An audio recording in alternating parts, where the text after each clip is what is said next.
Hello there you guys, welcome to another My Live video. Today I'm just going to be updating you guys on some more current latest news. So if you do consider subscribe to the channel, always press that subscribe button or drop a like at least on my video. So now yesterday and today, I don't know if this is true or not, if there's any truth behind what's being said in a couple of reports.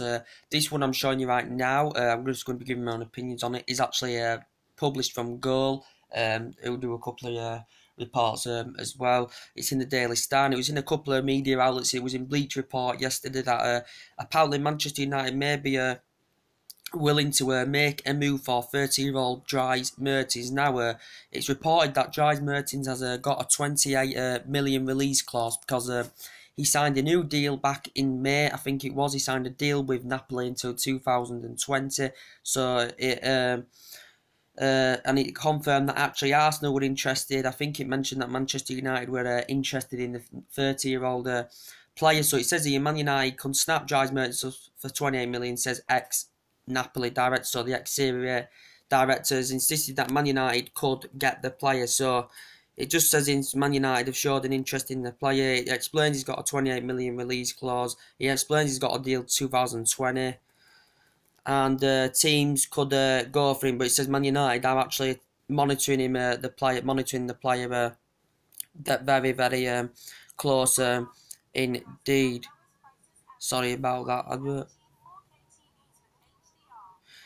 He's currently in number 9 role. He's a current forward, as I said. So yeah, you've got your evidence there that apparently Manchester United could actually plot a move for him in January or something, because he's got a 28. Go back to me. He's got a 28 million release clause, as I said. He's been now at Napoli for 5 years. I think it's in the process. Yes, 5. I think this is his 5th season in the process.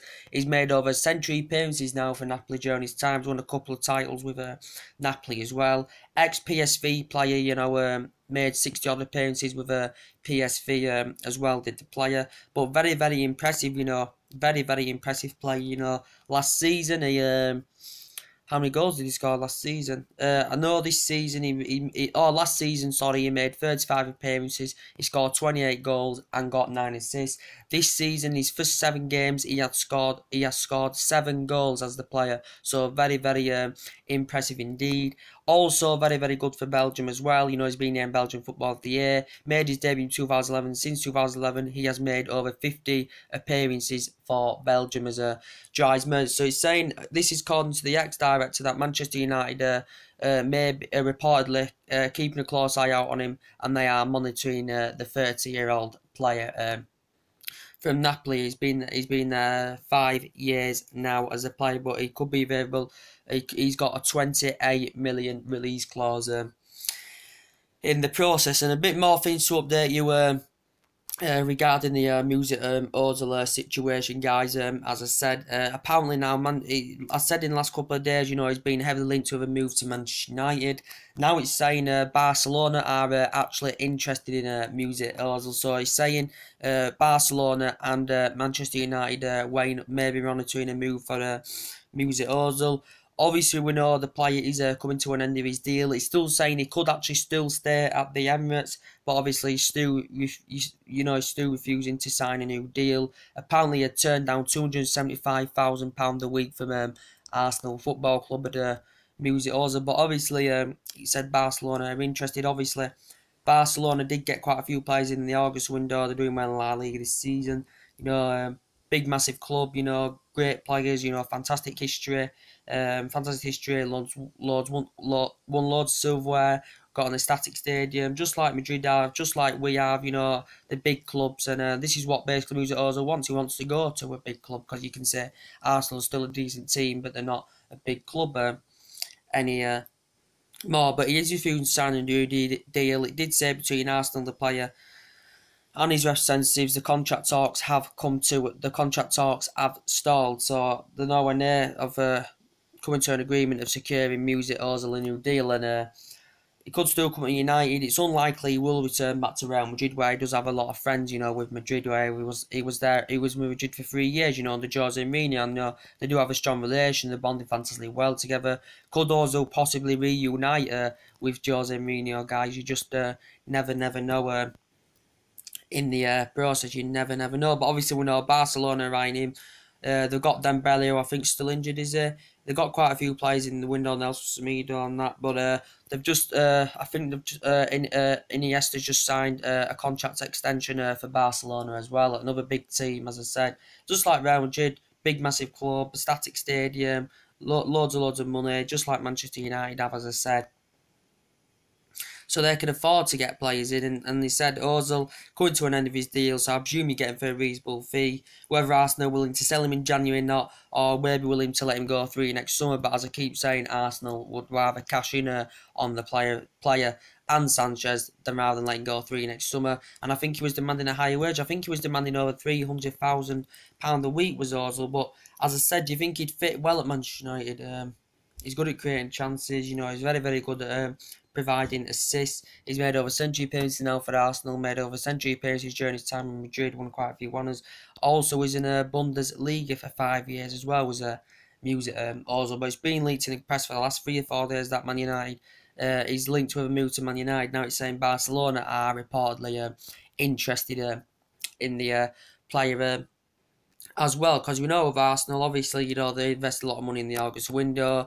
They have, to give them credit, they have improved this season, they have improved this season, since the Liverpool defeat. Arsenal have improved, they've had back-to-back wins, they've won games, they've got a positive draw at Chelsea, beat Bournemouth, they're doing well in the Europa League so far, beat Brighton, and I think Sanchez and Lacazette look very good in the Arsenal team. They do look very good. Lacazette, very good player. Sanchez still a very good player. But obviously they're convinced that Sanchez is going to leave the club, guys, and so too is Ozil is going to leave the club. They could still see more players leave the club. What's leaking out in the press? There's been talks about Theo Walcott in the press. There's been talks about Walcott as well in the press. There's been talks about Giroud before as well. So they could lose a couple of more. They could lose more than 2 players, could Arsenal. So they have to think about reinvesting. But they'll generate a lot of money, so they'll have the money that they've gained for the departure of their players to get, good players into the Arsenal squad. Because Arsenal need a lot. They need to strengthen up in depth if they're going to be any title challenge team in the future. Because we know this season not going to be, obviously, but as I said, they're not the same team. And Ben's been there, for years and years, decades, and he's done a very good job. Won trophies, won Premier Leagues with them, but as I said, in the last 3-4 years, the fans of Arsenal begun to lose patience with Arsenal. Did go years as well without winning a trophy, did Arsenal. But obviously, they need to. These Arsenal fans want Arsene Wenger to spend some money, because they did spend money on a good player, which was, like I said, £52 million. Very good. But they needed more than that, and Arsenal Football Club do know that in the process. So, as I was saying, with Alexis Sanchez, I don't know where Sanchez is going to go, and he's still saying that Manchester United are still interested in Alexis Sanchez, but Man United are definitely, not going to get Alexis Sanchez. I don't see it happening. I still think City emerges front runners because Pep Guardiola and him were fantastic together with Barcelona. And, Manchester City are trying to go for the league just like Man United are this season. Because City, I think, haven't won it since 2014, 2015. If I can remember rightly, we haven't won it since 2013. So it'd be really good to see. And considering, Manchester City, have been very consistent for a while now.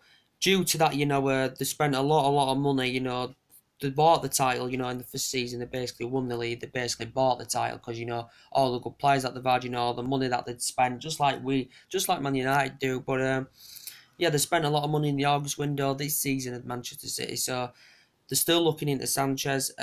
He's won the 3 FA Cups in 4 seasons, as I said. Him and Pep Guardiola are fantastic together at Barcelona. This is why I still think he's going to go to City. He's now risen up the ranks of underneath. He's now made over a century appearances for Arsenal Football Club. It says few other teams are interested. Still, Paris Saint-Germain are interested. It said Barcelona in the August not Barcelona, Bayern Munich are interested in the August window. Paris Saint-Germain. It said AC Milan were willing to plot 75 million bid in about a week or so ago. Arsenal would have profited from that because they paid £35 million for him from Barcelona. But yeah, just a very good number 7. And he just basically said he wants Champions League football, and his first time in 2 decades that Arsenal have not had it. So their aim this season is not to go for the league. Arsenal Football Club's aim this season is to probably try and progress well in the Europa League, or win the Europa League and get in Champions League football, or try and fight for the top four to get in Champions League football. So that's basically Arsenal's aim. And then what he'll do is try and reinvest in January, get some good players in, and then maybe consider going for the league next season for Arsenal. But I just don't see it happening at this moment in time. But the good thing is, the record holders are Arsenal, the FA Cup. They've got a very, very good static stadium. I think it's 6,000 capacity, For Arsenal, they get behind the team week in, week out of the Arsenal support. So you've got to give them credit for that, even though they're not a very good team at the current moment. But yeah, they are going to see Sanchez and Ozil definitely go, guys, as I said. He turned down 300,000 a week, did Sanchez. He was demanding £400,000 a week. And he was so close on deadline day, to making a move to Manchester City. There were talks about a swap deal, Raheem Sterling. As I said, City were reluctant and resisted to offload the player. He's in form for Manchester City this season as well. Lamar, Arsenal's main priority target, didn't currently materialise. He'd come to a conclusion, their pursuit of Lamar. This is why they'd have softened the stance on Sanchez, and he would have gone to City if Arsenal would have found that adequate replacement, but they couldn't find that replacement in the process of it. But yes, I was saying about, Man United with the Ozil situation, Barcelona being interested in Ozil.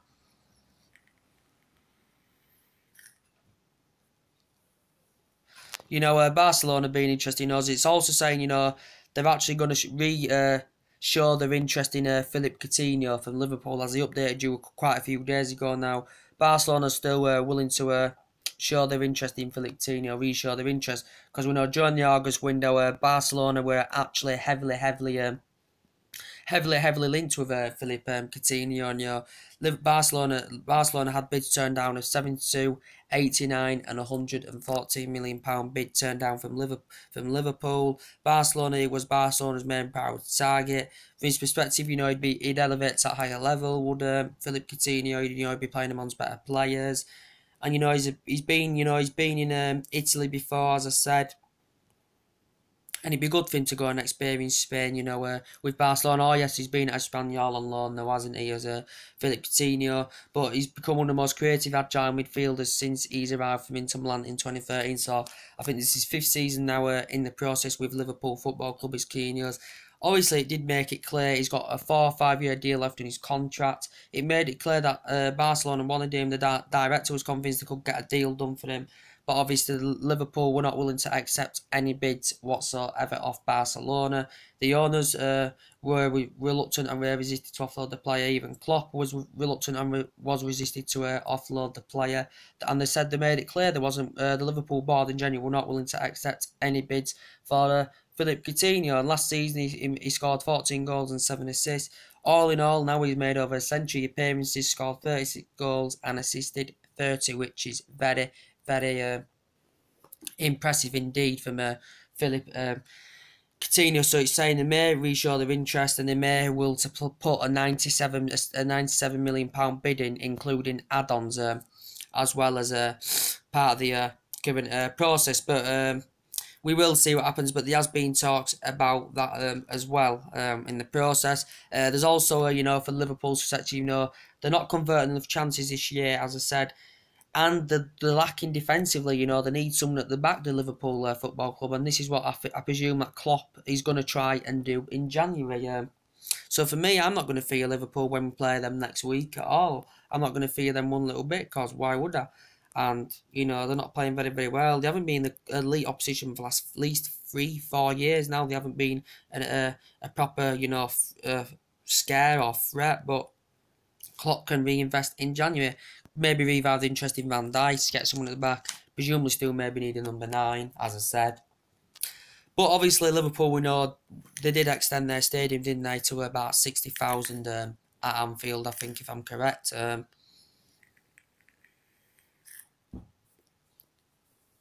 But what he's basically saying is, you've got Emre Can at Liverpool, he could still go, but I think Liverpool may be reluctant and, resisted to offload Emre Can in January, to be quite honest with you guys.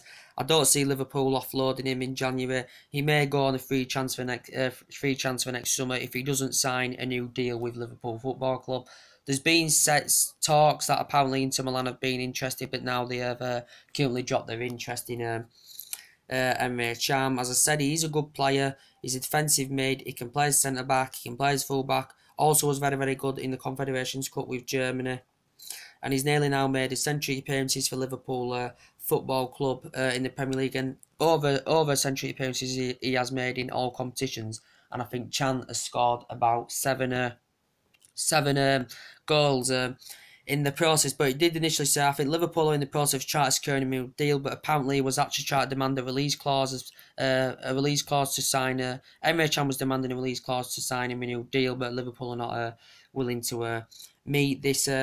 But he's an ex-player. He was very, very good at Bayern Munich, as a youngster. Very, very good with Munich. Risen up the ranks with Munich. Did very, very well with Bayern Munich.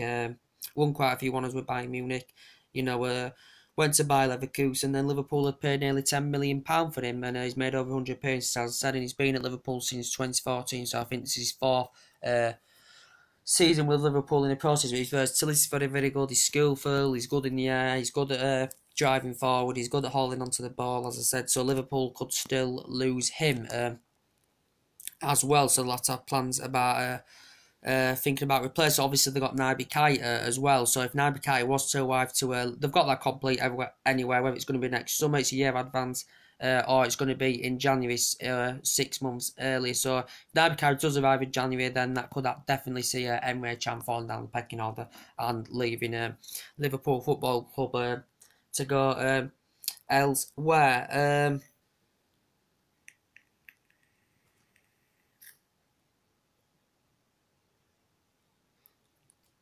What else would I going to update you on now? And is it as it has been leaking out in as it has been leaking out in the press for the last couple of days about Jose Mourinho, obviously spent over 300 million in two transfer windows. As I said, done very, very good business since he's come to Old Trafford. Good to see him experience this facility, and he's done a fantastic job. He spent over 300 million in two transfer windows, as I said. Jose Mourinho is still eyeing out a couple of midfielders. There's been this Lorenzo Pellegrini mentioned in the press for the last couple of days. I think he's as a youngster, as I remind you, I think he's got a release clause of 20 odd million pound. He is only 21 years of age, and Sheikh Hazel actually suggested out the ex-Premier League star that Man United could actually sign him. He's saying Manchester City are actually interested in Lorenzo Pellegrini as well. He looks a very, very good player, to be quite fair. He did very, very well with Saluso. He's been majority, obviously he's an academy of graduate, but the majority he's played for Roma, but he went to Saluso. I think it was in 2015, was it? Sometime went to Saluso, made over 50 appearances, did very, very well, but he joined Roma in 2007, as I said, risen up the ranks very, very well. So he's been there for quite a lot of years with Roma, and he made his first team debut in 2015, did Lorenzo Pellegrini. So same Man United and Manchester City are interested in him as well. What else was I going to say now? But yeah, Man United have been interested in quite a few players, as I do keep suggesting to you guys. And what were I going to say now? Yeah, it says Man United are interested in. Is there any more players that I thought? Yes, and obviously we know Man United. We've got Fellaini coming to an end of his deal, who's made a big impact this season. We still got Juan Mata coming to an end of his deal, that's made a big impact this season. And we still got Juan Mata, we still got Fellaini coming to an end of his deal, we still got Herrera coming to an end of his deal, the player that hasn't featured much for Manchester United this season in the mixes and Herrera. But with Manny and Fellaini, obviously Jose Mourinho is going to be desperate for him to sign a new deal with Manchester United. Obviously, he's going to be very, very interested in. Mourinho basically wants Fellaini to sign a new deal because obviously he's a key member of the squad, he's an essential player. He did confirm the other day that he was close to agreeing new terms of a new contract with Manny and Fellaini, but apparently the contract talks have stalled at the moment. And as we know, Manchester United and Arsenal and that have a transfer policy of players aged 30 or over. We have a policy of not securing them long-term deals, but I think Fellaini's keen on a long-term deal. I think the club are only keen on signing him another 1 year extension at Old Trafford, but I think he's going to be signing a long-term deal if he does, which I presume that will in the process. He was demanding a higher wage as well. Was Marian Fellaini. He was linked to Galatasaray during the August window, but Mourinho had currently blocked it, so that Fellaini didn't make the move. I think he scored 4 or 5 goals this season. He's been fantastic this season. Full in Paul Pogba's spot, because obviously we know Paul Pogba's injured, as I said, which is a disappointment. Our most creative, midfielder. We don't know how long he's going to be out for. It could be until end of November, till early December, I should presume. Marrying Paul Pogba, but Fellaini's made a big impact. Scoring 2 against Crystal Palace, getting 1 against Basel, getting 1 against Leicester. And yeah, he's doing very, very well, he's Marian Fellaini, and I'm very, very surprised, to be quite honest, why he's currently performing at the moment. But yeah, Jose Mourinho is looking at a few midfielders in the process as well. And look what I updated you on yesterday, about the Daley Blind situation. Daley Blind, as I said, apparently he did say Fenerbahce were interested in the player. Fenerbahce may go for him in January. Daley Blind. He's found it hard this season to play regularly, because he's played 270 minutes of football as Daley Blind. For Manchester United, he's been at Old Trafford since 2014, so this is his 4th season in the process. He's nearly made a century appearances. He scored 5 goals, scored 4 goals, assisted 5, and kept 30 clean sheets as Daley Blind in the process. Also earned over 40 caps for the Dutch national team as well. The Netherlands national team as well as Daley Blind, but still a very, very good player. Can play as a defensive mid, as I said, can play as centre back, can play as a full back, and everywhere he's used, he performs fantastically well. Does Daley Blind the most of the time? Very, very good, calm and composed defender is Daley Blind. But for me, he's still essential there, even though we've got full backs of like Luke Shaw, who hasn't had much time, since he's come back. We've got Ashley Young there, that left back that's doing absolutely fantastic since he's come back as well. Did he get Ashley Young's doing fantastic well since he's come back as well. Also getting an assist, was it, in the Palace game? Yeah, I think he got an assist if I'm correct. Very, very good, Ashley Young. He's done very, very well since come back. We've still got Rojo injured in that position. And Blind, can play at centre-back, as I said. He can play as a left-back as well and a defensive midfielder. But we've got our 2 main centre-backs are obviously Bailey and Jones, that have been complementing each other fantastically well. But Blind, for me, is still an essential player. But he did say Fenerbahce may make a move for him in January. He did well with Ajax, though. As I said, we paid £13.8 million for him from Ajax. He made over century appearances with Ajax. Won 4 titles with Ajax as well, did Daley Blind, and risen up the youth ranks fantastically well with Ajax as well, did Daley Blind. But won quite a few honours with his time with Man United. He's won the FA Cup, he's won Europa League, won the FA Cup, won the Europa League, won the League Cup with us as well, Community Shield if you want to count that. But yeah, still an essential player is Daley Blind. So there were reports breaking out about that yesterday, that Fenerbahce actually were interested in Daley Blind. This was in Sky Sports, guys. As I said, it was reported in Sky Sports. And as I said, I updated you a couple of days ago, about Javier Pastore from PSG. It did say that Chelsea and Liverpool were actually showing an interest in Javier Pastore.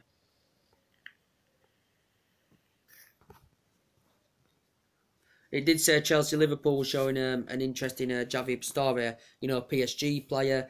Very, very good player, as I said, very compassive, very tenacious, very, very good in the air, very, very good at driving forward. Javier Pastore, as I said, he's been at PSG now. I think this is 7th year in the process. PSG had paid £40 million for him from Palmeiras. He's now nearly made 2 century appearances with Paris Saint-Germain.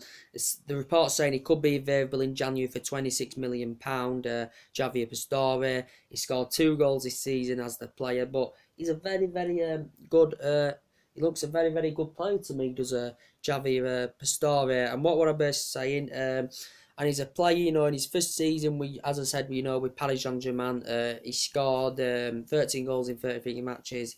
And scored his first goal in Champions League in September 2012. Made over 50 appearances during the 2014-15 season with them. Also was part of the team when they won the historic quadruple as well, Paris Saint-Germain. And 2015-16 didn't see much of him because he was currently injured.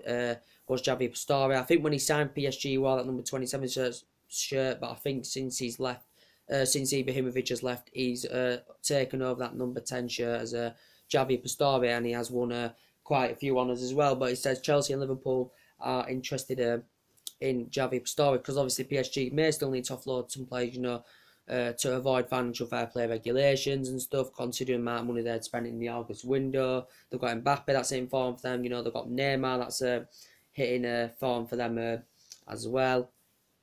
But yeah, it says Chelsea and Liverpool reportedly were interested in the player guys in the process. So this is basically what had been said a couple of days ago in the press.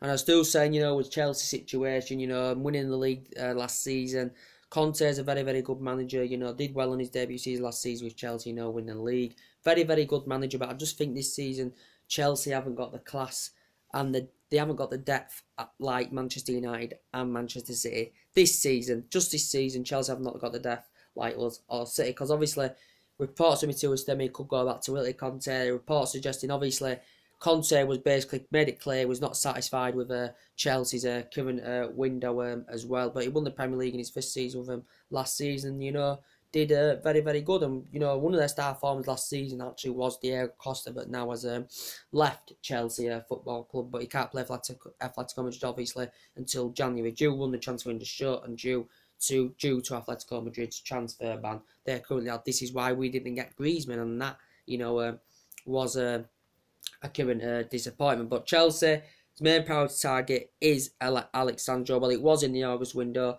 In the process, Juventus had turned 2 bids down from Chelsea Football Club.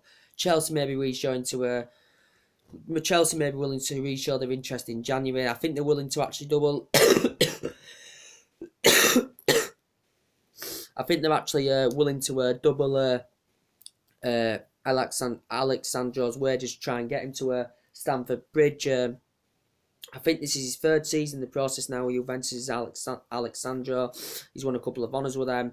Presumably the best team in Italy. Did well with Porto. Won a couple of honours with them. Nearly made a century appearances in the league with Porto. Also, he's an ex-Santos player where he was on loan as well. Alex Sandro, I think he scored 3 goals last season for Juventus. I think he scored 1 this season as well as Alex Sandro. So Chelsea may be willing to make a move. I think they're convinced they're going to put a 60 million bid in for Alex Sandro as well, because Conte was not satisfied with that window. And now, especially, now they've got Alvaro Morata injured as well of Chelsea. That's a concern because he's been scoring goals for them, as I said. And they're lacking up front, especially, without Alvaro Morata injured now in the process.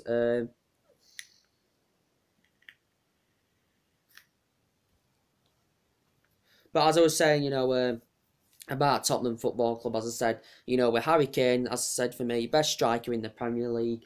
And what's been said is he's not ruling out a Spurs exit, so he hasn't said he's going to leave. He hasn't said he's not going to leave. He hasn't said he's going to leave. He hasn't really said much regarding his future, but he said he's not going to rule out a Spurs exit. But I think he insists he's happy with Tottenham Hotspur Football Club. As I said, Pochettino's a very, very good manager. The football he's got them playing is absolutely sublime. As I said, Tottenham, be happy. You've been consistent last 3 years.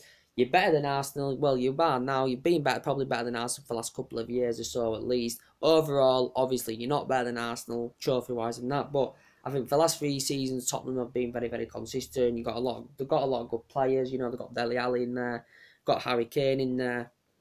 Got a very, very good team of Tottenham Hotspur. Best team I've seen for absolutely years and years on end of Tottenham Hotspur Football Club. But Harry Kane, best striker in the Premier League for me. I think him and Lukaku are the 2 best strikers in the Premier League, without a shadow of a doubt. Harry Kane for me, won the Golden Boot last couple of years, as I said. Hit over a century of goals now, all in all, for Tottenham Hotspur Football Club.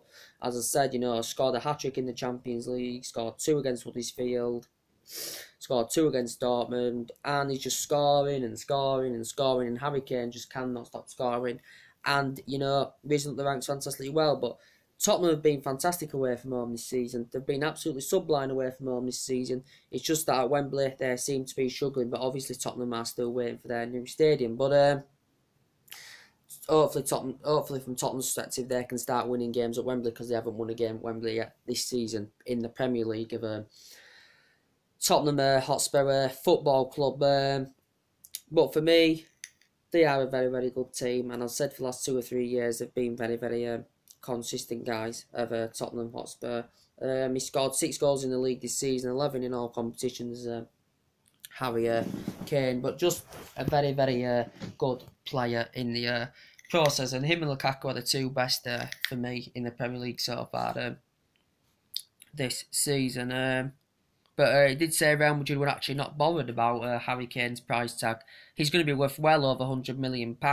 If you even are willing to approach to go for Harry Kane, if any team does, you're going to be probably paying in the region of probably touching £200 million. You'll be paying for Harry Kane, so that's basically more than Neymar, basically, because some report it come out saying Harry Kane is now worth more than Neymar. Probably right, to be fair, probably right.